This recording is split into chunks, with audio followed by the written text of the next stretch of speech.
আসুন কিছু গুরুত্বপূর্ণ ব্যক্তির নাম জেনে নিই।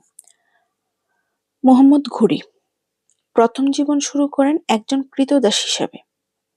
ঘুরির ক্রীতদাস ও সেনাপতি ছিলেন কুতুবউদ্দিন আইবেক।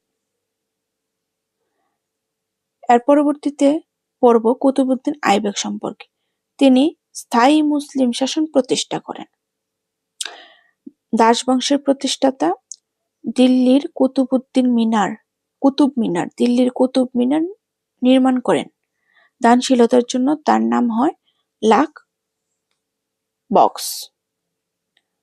উত্তর ভারতে রাজ্য বিস্তার করলেও অধিবাসী ছিলেন তুর্কিস্তানের।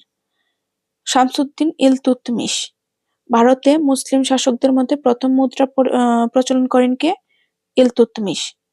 আর তার যে উপাধি ছিল সেটা হলো সুলতান-ই-আজম।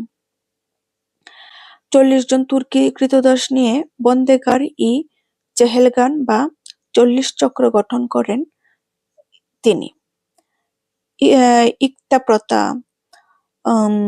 সৈন্য প্রথা ও মুদ্রা প্রথা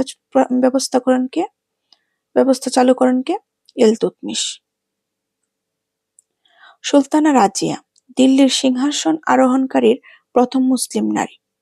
তিনি ইলতুৎমিশের কন্যা ছিলেন। সমাধি রয়েছে দিল্লির বুলবুল-ই-খানা মহল্লায়। তার মৃত্যুর পর তার ভাই বাহরাম শাহ সিংহাসনে বসেন। গিয়াসউদ্দিন বলবন মহান শাসক বলা হতো তাকে। ব্লাড অ্যান্ড আয়রন পলিসি নামে খ্যাত বিদ্যাৎসাহী ও গুণীজনের পৃষ্ঠপোষক ছিলেন তিনি।